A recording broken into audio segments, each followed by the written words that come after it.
creepy horror stories. Delilah had avoided her grandmother's house for 15 years. Now, standing on the front porch with the estate keys in her trembling hand, she couldn't remember why. That was a lie. She remembered exactly why. The Victorian house loomed over her, its paint peeling like old scabs. 3 months had passed since Grandma Rose's funeral. A funeral Delilah had been too busy to attend. The guilt of that absence sat heavy in her chest, but it was nothing compared to the older shame that had kept her away all these years. She'd planned to make this quick. One night to sort through her grandmother's belongings, then she'd sell the place and never look back again. But houses remember things. And some memories refuse to stay buried. The first sign that something was wrong came at dinner. Delilah had ordered Chinese takeout and was eating alone at the kitchen table when she heard it. The soft clink of an empty bowl hitting the floor. She froze, chopsticks halfway to her mouth. The sound came again. Like something desperately pawing at ceramic. "Hello?" she called out, feeling foolish. The house had been empty for months. The clinking stopped. Delilah finished her meal in silence, but she couldn't shake the feeling that something was watching her. The sensation followed her upstairs, where she decided to sleep in her old room rather than face her grandmother's bed. She was almost asleep when she heard the voice. "Water." The word was barely a whisper, dry as autumn leaves. Delilah sat up, heart pounding.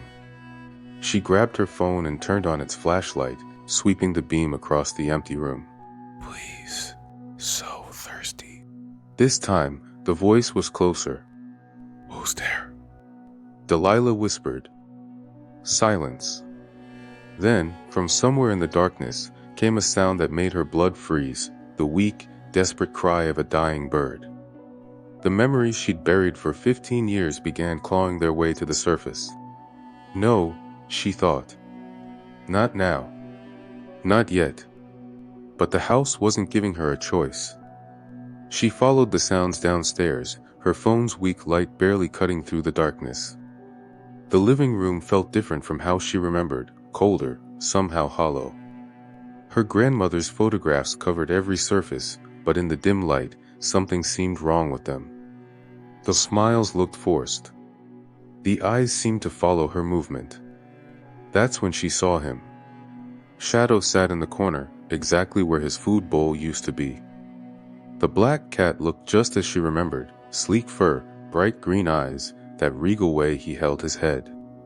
Except he was thin. Terribly, heartbreakingly thin.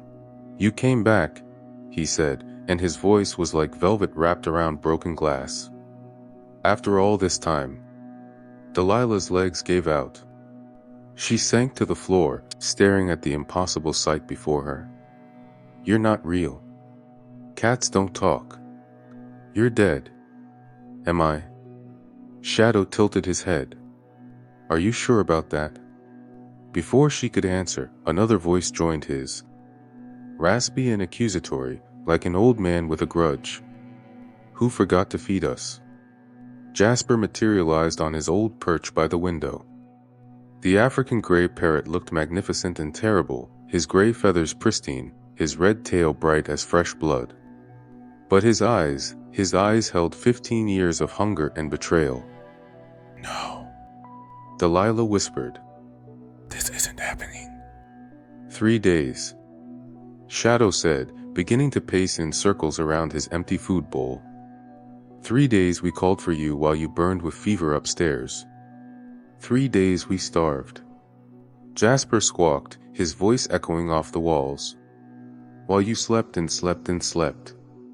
The full memory crashed over her like a tidal wave. She'd been 12 years old, staying with Grandma Rose for the summer while her parents fought through their divorce. It was supposed to be fun, like all her previous visits. But then Grandma Rose had gotten the call. Her sister, Delilah's great-aunt Helen, had fallen and broken her hip. Someone needed to drive 3 hours upstate to help her get settled and arrange for home care. Grandma Rose had been torn about leaving, but Delilah had insisted she could take care of herself for a few days. She was 12, practically grown up, and she'd taken care of Jasper and Shadow plenty of times before.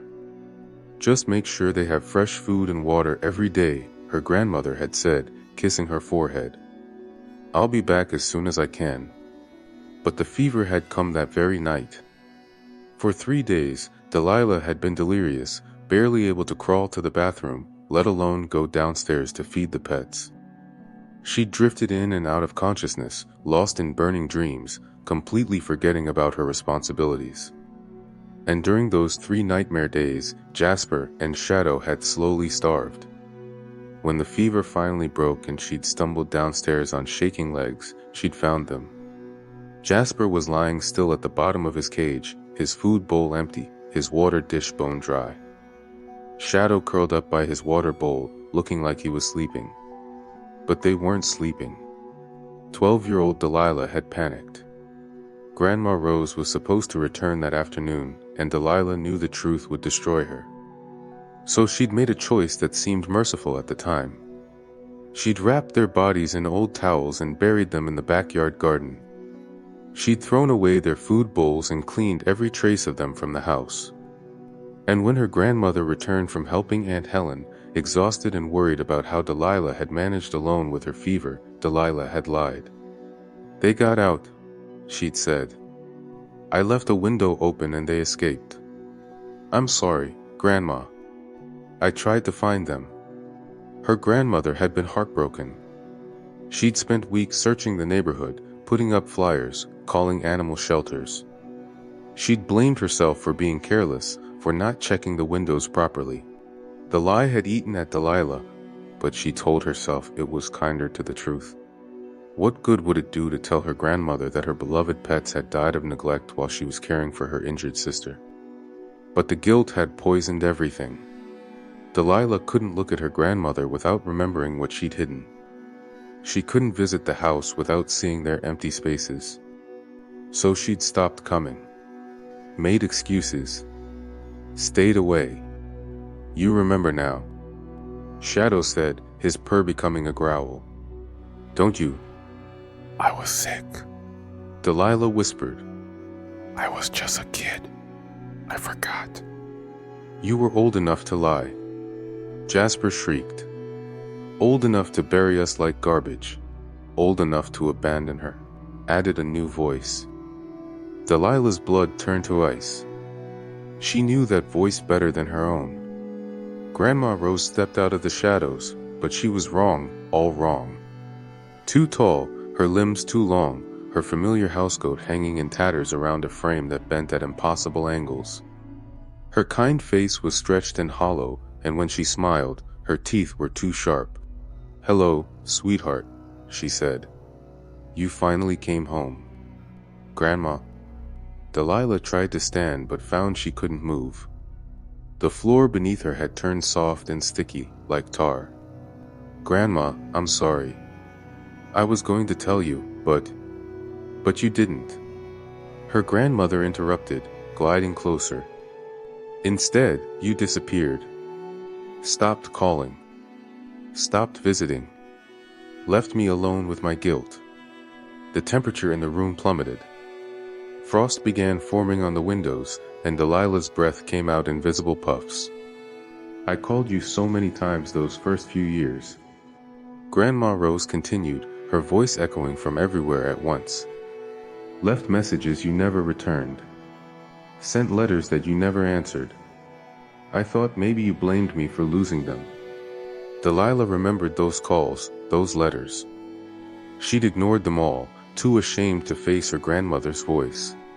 Then I got sick, her grandmother said, circling her like a predator. Cancer. Spent months in treatment, alone.